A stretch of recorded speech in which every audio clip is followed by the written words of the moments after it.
പതിവനുസരിച്ച് പ്രഥമ ദേവീകരണം സ്വീകരിക്കണമെങ്കിൽ 12 വയസ്സെങ്കിലും ആകണം. പക്ഷേ 7 വയസ്സുകാരനായ ഡൊമിനിക് സാവിയോയ്ക്ക് ഒരാഗ്രഹം. തനിക്ക് ഈശോയെ സ്വീകരിക്കണം. ഒരു നാൾ ദേവീബലിക്ക് ശേഷം അവൻ പള്ളിമുറിയിൽ ചുറ്റിപ്പറ്റി നിന്നു. ഡൊമിനിക്, നീ എന്താണ് വീട്ടിൽ പോകാത്തത്? ഇന്ന് സ്കൂളില്ലേ? വികാരി അച്ഛൻ ചോദിച്ചു. ഓ അച്ഛോ, പോകണം. എങ്കിൽ വേഗം പോയി പ്രാന്തൽ കഴിച്ചു വരും. അച്ഛോ, എനിക്കൊരു സഹായം വേണം. എന്തു സഹായമാണ് നിനക്ക് വേണ്ടത്? എനിക്ക് ഈശോയെ സ്വീകരിക്കണം. അച്ഛൻ എന്നെ സഹായിക്കണം. പക്ഷേ ഡൊമിനിക്, നിനക്ക് പ്രായമായില്ലല്ലോ. അച്ഛ, എൻ്റെ ഏറ്റവും വലിയ ആഗ്രഹമാണ് ഈശോയെ സ്വീകരിക്കണമെന്നത്. അച്ഛൻ അവനെ സൂക്ഷിച്ചു നോക്കി. നിഷ്കളങ്കതയുടെ നിറകുടമായ ആ കുരുന്ന മുഖത്തും ആ മിഴികളിൽ ഈശോയെ സ്വീകരിക്കാനുള്ള തീവ്ര അഭിലാഷം നിറഞ്ഞു നിൽക്കുന്നത് അച്ഛൻ കണ്ടു. ശരി, നീ ഇപ്പോൾ പോകും. ഞാനൊന്ന് ആലോചിക്കട്ടെ.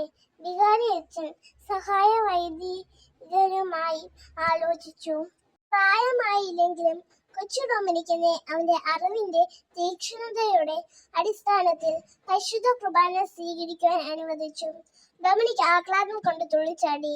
ആ നിമിഷം മുതൽ അവൻ തയ്യാറെടുപ്പുകൾ ആരംഭിച്ചും പ്രാർത്ഥിച്ചും വിശുദ്ധ ഗ്രന്ഥങ്ങൾ വായിച്ചും പഠിച്ചും പ്രഥമ ദേവീകരണം സ്വീകരിക്കുവാനൊരുങ്ങി. ദേവാലയത്തിൽ ഏറെ സമയം പ്രാർത്ഥനയിൽ ചെലവഴിച്ചു. ആ മഹാദിനത്തിനു തലേന്നാൾ അവൻ അമ്മയോട് പറഞ്ഞു, അമ്മേ, ഞാൻ എന്തെങ്കിലും തെറ്റു ചെയ്തിട്ടുണ്ടെങ്കിൽ ക്ഷമിക്കണമേ. മേലിൽ ഞാൻ അനുസരണയും ശ്രദ്ധയുമുള്ള നല്ല കുട്ടിയായിരുന്നു കൊള്ളാം. ആ അമ്മ അവനെ വാരിയെടുത്ത് ഉമ്മ വെച്ചു.